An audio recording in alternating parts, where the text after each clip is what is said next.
I have never experienced discrimination in Ghana. However, hold it, I have experienced something else, and this is it. Hi everyone, welcome back to my channel. It's been a long time since you guys saw this face. I know I've missed you guys. I hope you have missed me too. And for those of you who are joining this channel for the first time, I want to say a big welcome to you. Thank you so much for joining. So, I have lived in Ghana for a very long time, and I constantly still visit Ghana once in a while. Ghana is like home to me. I think all that is left is for me to just get citizenship, call Ghana home. My best friend is actually Ghanaian, and I've known her for a very long time. Even though now things have happened and times have shifted, I'm looking forward to getting that relationship back on track. So, most importantly, I need to inform you that Ghana has very good things you cannot forget in a hurry. For example, the first thing I did when I came to Ghana was to taste their street food. I grew up in this family where we all were so cultured and we had to be in a fancy restaurant and all that. However, when I got to Ghana, I tried something different. I went to the street food, and boy, oh boy, I had the most delicious fried rice ever. And I sat down one day and I asked myself, how do they make this chicken that it tastes this delicious? So I had the fried rice, and then I had salad on it. My God. And then I had the shito on it. Do you know, for 2 years I was away from Ghana, I had to look everywhere for who had shito. It was, in fact. And for someone like me who loves pepper, Ghanaians can cook. We need to give them that one. Years after Nigeria started kicking up and what have you, please, before they stole me, let us change the topic. Okay, so I had this delicious fried rice in Ghana. While living in East Legon, I also would send my taxi driver when he went for his rounds and whatever. I would just say, please, Simon, can you get me fried rice when you're coming? And you're not buying one pack for lunch, 2 packs plus chicken in 2 packs. That's how delicious it was. Bread. Okay, so beautiful. Okay, when it comes to food, Ghana is amazing. The only thing I did not try was a punchy cracker. I don't know if I'm pronouncing it well. Please, my Ghanaian brothers and sisters, don't kill me. Okay, a punchy cracker is like soup or something. I never tasted that one because I don't know. I just did not taste it, but I tasted every other thing. Okay, and it was lovely. Your wache in the mornings, I'll have wache and rice and spaghetti to go to work. I had such a beautiful experience in my first few years in Ghana. I won't call it few, it was quite a good number, okay? So, I never experienced discrimination in Ghana. As a matter of fact, I was very welcome in Ghana. I made good friends in Ghana. I had my taxi driver who was almost like a brother to me. As a matter of fact, when I was leaving Ghana, I just gave him some of my things, my TV, my mattress, my room divider, my shoe rack, a lot of things I had in the house. I just gave my washing machine, I just gave it to him. Simon was amazing, so I just gave it to him. Simon would come to me at any time of day, except midnight, of course. So he never discriminated me. At school, I had a good lecturer. I had friends who cared. I had friends who were so warm and nice. Of course, the factor of you're Nigerian is there. However, nobody's going to come to your face and look at you in some kind of way. No.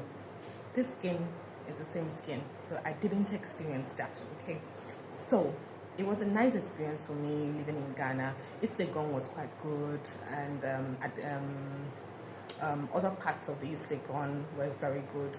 And the only time I did not eat out, the only time I did not eat the fried rice was eating the Chinese fried rice, or was eating Chinese meals at East Legon. That Chinese restaurant was fantastic. I've not been to East Legon in a while. I don't know if that restaurant is still there, but it was amazing. Okay, so having said that, Ghana has its own perks. Ghana is expensive, like I said, a lot of time, and you need to have lots of funds if you want to live in Ghana. You also need to have a CV that is well curated to ensure that you have the kind of maximum traction that you need for recruiters to find you. And I've also said before, I'm going to reiterate it here again, that you need to approach the agencies, recruitment agencies, okay, and inform them that you're looking for a job.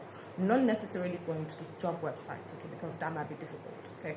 So you can approach the agencies. It's not the distance from Nigeria to Ghana is not much, so you can easily always come in for an interview and start a job without having visa sponsorship or what have you, right? And it's easier for you to move to Ghana. So accommodation was very good. I had good choices to pick from.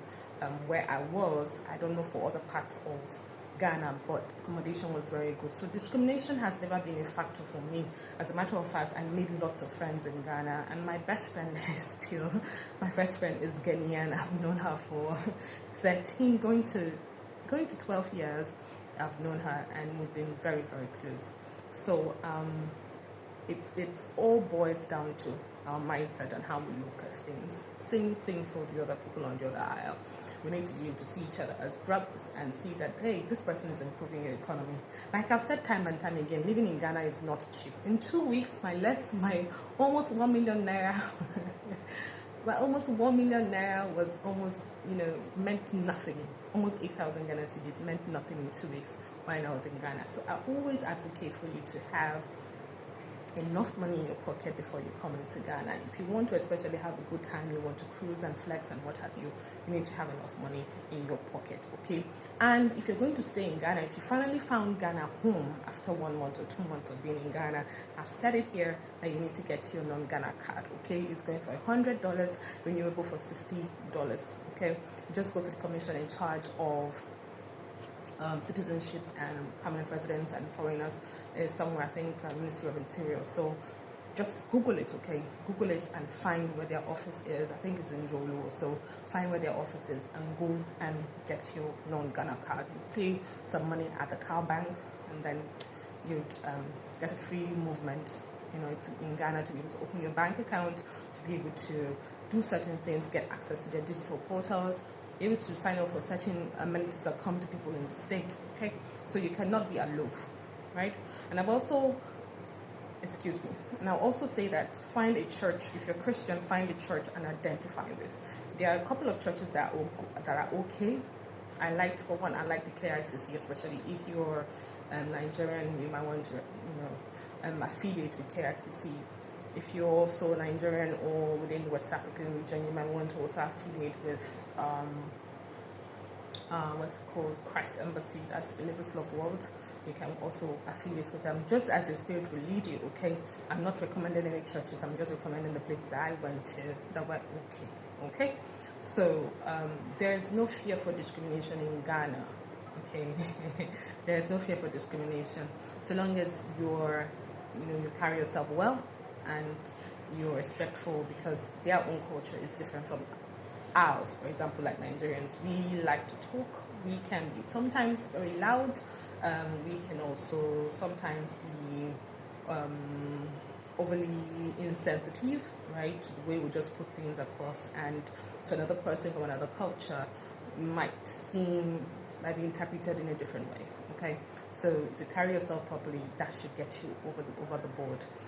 In terms of accommodation, like I've said, please look for agencies before you come into Ghana. And if you're in an Airbnb for 2 weeks, you can take the opportunity to look for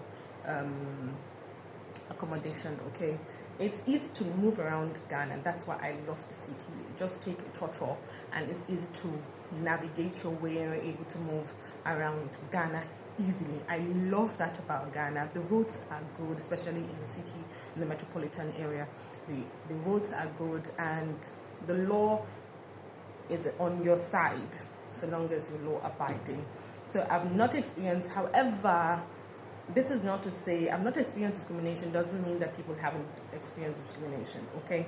Because discrimination happens in most cultures, in most countries, not necessarily racism, but discrimination itself.